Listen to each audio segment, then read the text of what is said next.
Hey people, how you doing? So, yeah, I'm talking again. One second. I'm back. It's Tuesday. I'm gonna turn this off in a second, but I'm just checking. This whole Senate thing is just really pathetic. Really pathetic. Politicians are not good people. Something's wrong. Okay, I'm moving on. Something's really wrong, but I'm moving on. I'm coming back because I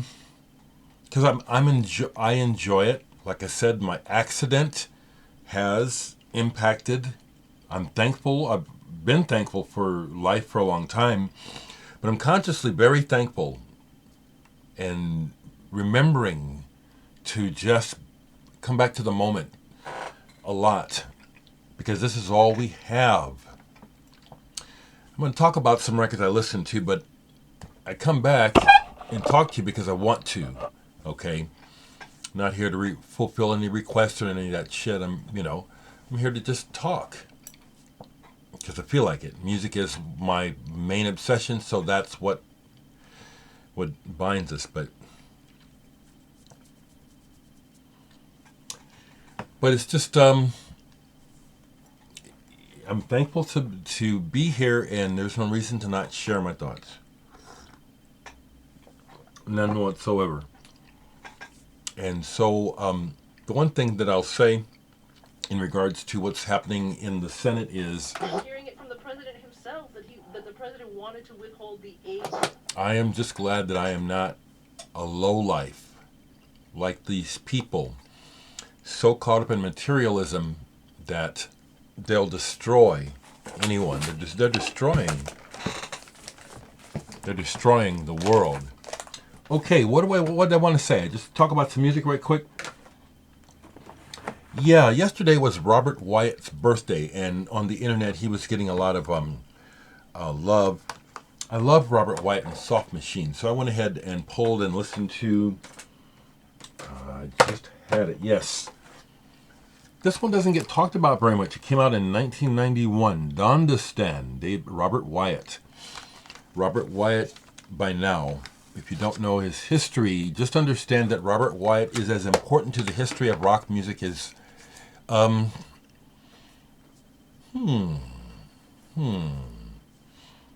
almost said Jimi Hendrix, but that's an overstatement. It's close to that. Robert Wyatt's contribution to the history and evolvement of Western rock music is large. Large. He was part of the contingent in London that helped to launch Pink Floyd into the mastodon that they are now.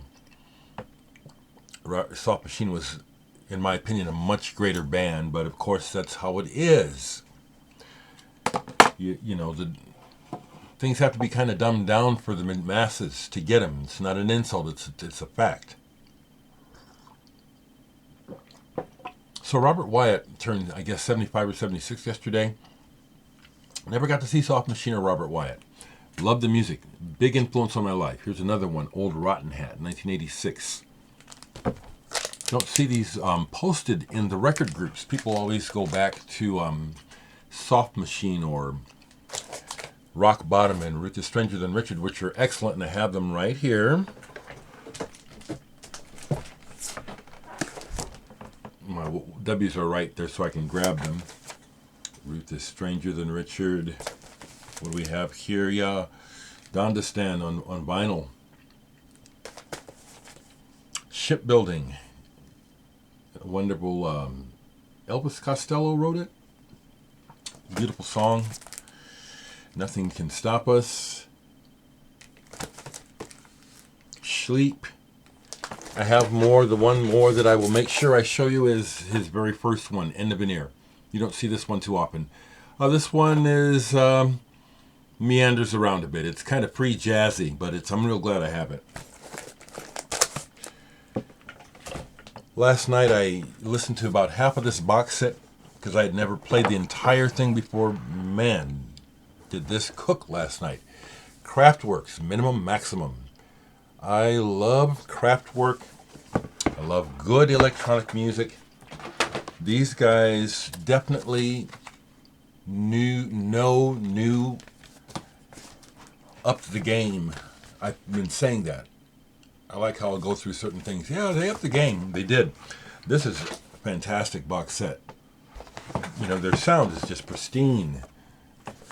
You know, and the fact that it's all computerized and stuff, you know, they're able to put on these flawless performances. But the funny thing is, when you listen, you actually can hear mistakes. I can. Kraftwerk. What else is down here? Oh, this is the other one. This is the other thing I wanted to talk about. There's so much going on in the world. So people are, you know, I'm at that age, 64 going on 65, where my peers and people younger than me were dying. And it has been stated that, you know, statistically people are dying younger in the West, whereas we thought we were living longer. It's bullshit because of the way that we live. It's the thing that I complain about that's killing everyone. Like I said, if some of y'all would pay attention, you'd see the connection between this stuff. But I found out last night, and then it was confirmed this morning. I didn't say anything last night because I'd only heard one person say it. But Reed Mullin, the drummer, and he was a killer drummer, of Corrosion of Conformity, died. He was in his 50s. I love good, aggressive music. We use the word punk because it's the one that the press put on it. So I use the word punk. I have no affinity for that word. But the people in the music and the history and what I've been through in the punk scene means a whole lot to me. I saw Corrosion of Conformity back in the 80s, back before they went heavy metal. Saw them in one of the local little clubs in Omaha called the Lift Ticket before it became what is now the Waiting Room. And this was the spot for the punk scene, among a couple others. But the Corrosion of Conformity show was incendiary. I mean, it really was like someone had it was one of those explosive shows. The band was so good. So crazy and on the edge. Very memorable night of music and hanging out.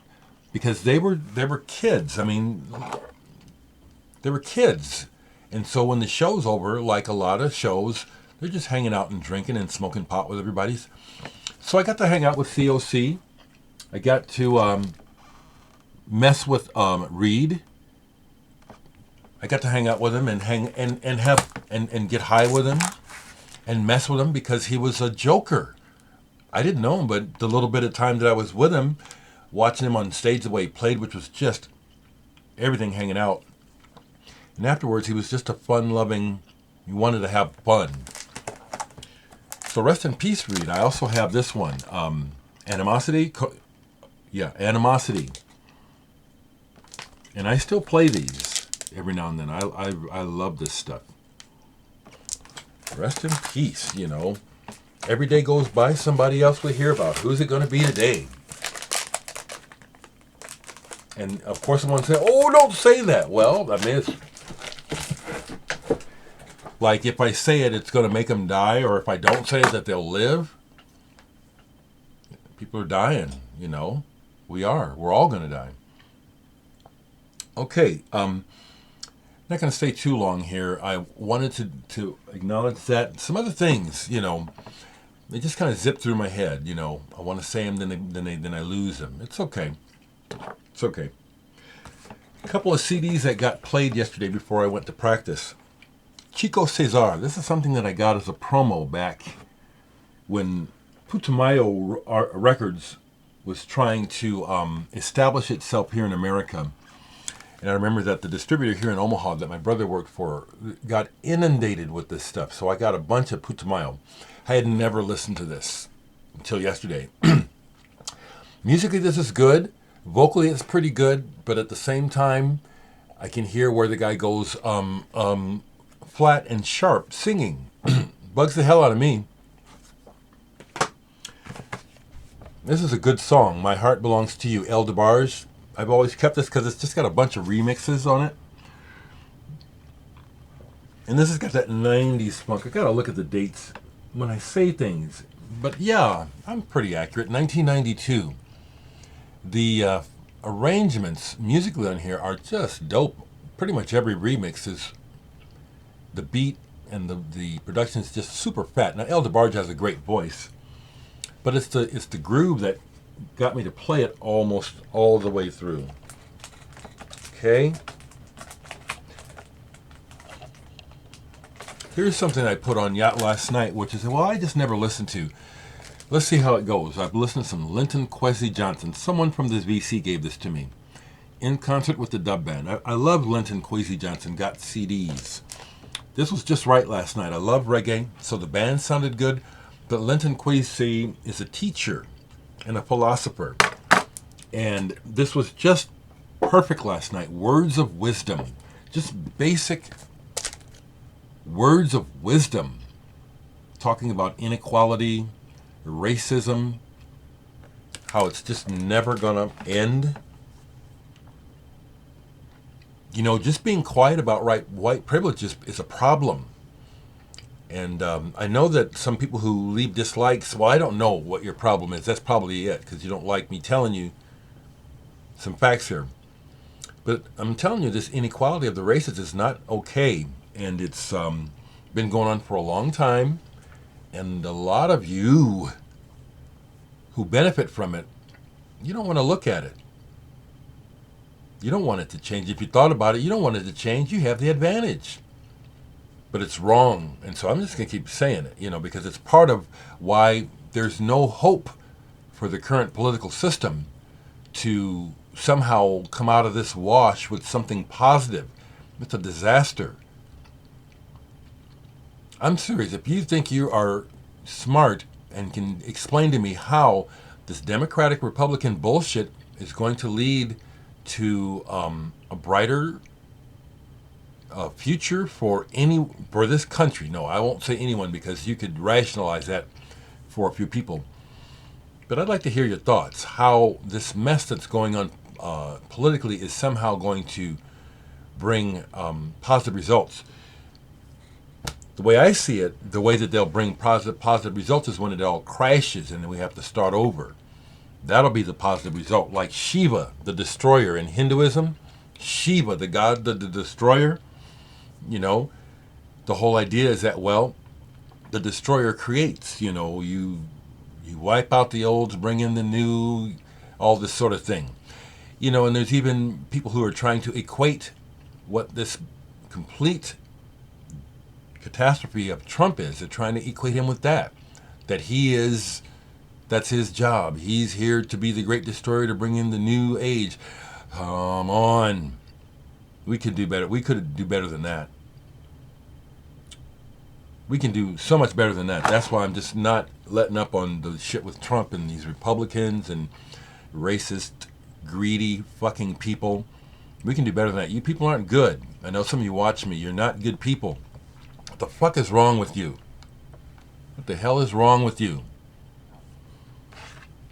If you feel gutsy enough to leave me a dislike, why don't you tell me what you don't like? Because I bet you can't make sense. I bet you can't say something intelligent to me or the people that watch this channel with your stupid fucking dislikes. That came out. I'm glad I got that out. I ain't going to let up, people. As long as I'm talking, you're going to hear my opinion about the quagmire of my nation's politics and the politics around the world.